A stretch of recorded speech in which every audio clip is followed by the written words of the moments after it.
I'm here to demonstrate a very simple and all but familiar concept. I don't know. A phrase we seldom use because it connotes ignorance. Better still, in the words of Rafiki, a character in Disney's The Lion King, to find out, you must look beyond what you see. Because of his use of cryptic metaphors, Rafiki's character is synonymous with wisdom. So, ladies and gentlemen, today I want to assure you that admitting I don't know doesn't make us stupid. In fact, it is the first step towards genuine wisdom. I am a professor of information systems, a title that connotes intelligence, wisdom, and knowledge. First, the rank of professor, the highest academic rank in the university system, confirms expertise in a field. Second, in information systems, in this era of the fourth industrial revolution, I may as well be a quantum computer. Third, this is Web 3.0, a world that glorifies knowledge and certainty, relying on the power of the search engine and generative AI tools. Fourth, my African roots that revere titles and accomplishments. So it is a big deal, right? Someone like me is super damned and expected to be all-knowing. But I'm comforted that the true mark of one's brilliance is not in one's accomplishments and knowledge, but in one's ability to recognize the limits of one's knowledge. As I said in the opening, this talk is a demonstration of my accepting this invitation to stand in the yellow circle. My first thoughts upon reading the email were, who am I? I'm not a founder, so why me? Even after reading about the Founders Peak and watching some of the videos, I still didn't believe I was a girl. I pondered, what would I say? Nonetheless, the curious and audacious me accepted the response to the call and agreed to a call, not because I couldn't answer the questions, or I could answer the questions, but to understand what the organizers were thinking or smoking. Honestly, beyond watching some TED Talks, I knew diddly squat. The introductory call ended with 2 yays and 1 The first yay was a new process, a new adventure.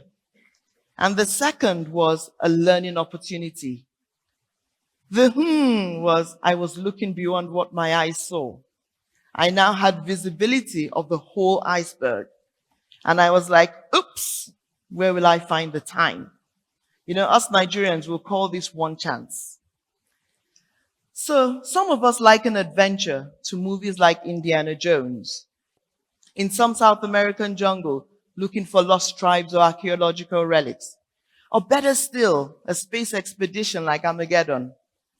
Though there is adventure in our daily lives, even though it may not be as exciting as finding lost treasures, civilizations, or saving the world, looking beyond what I saw, I began an adventure of self-discovery. Because all the degrees and certificates we love to accumulate don't teach us how to prepare and deliver a Founders Peak talk. So here I am, in this yellow circle, exemplifying this courageous acknowledgement that I am open to learning, evolving, and expanding my understanding. Just like the biblical prayer of Jabez, enlarge my coast.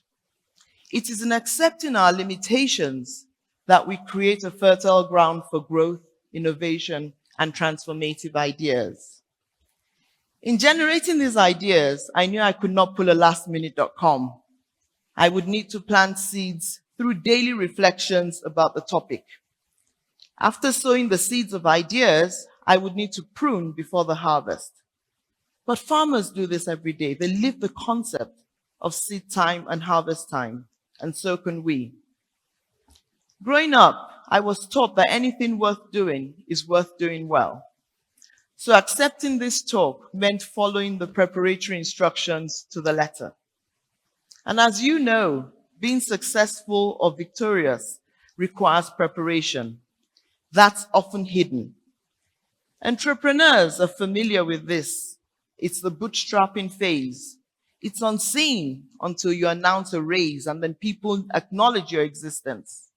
You didn't get here by accident. So what has this demonstration taught me?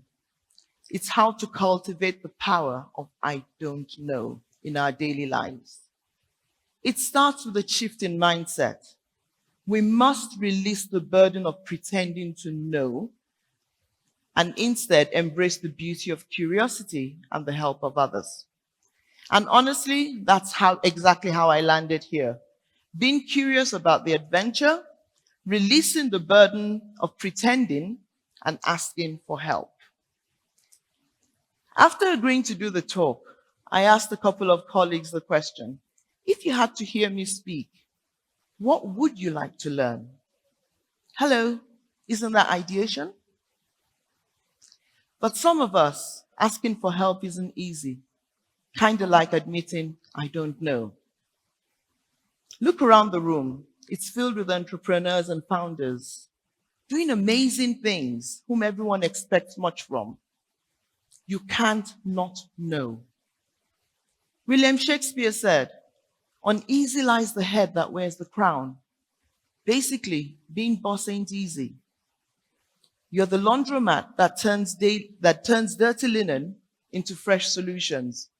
Yes, you have to put up a brave face and take it on. After all, that's leadership.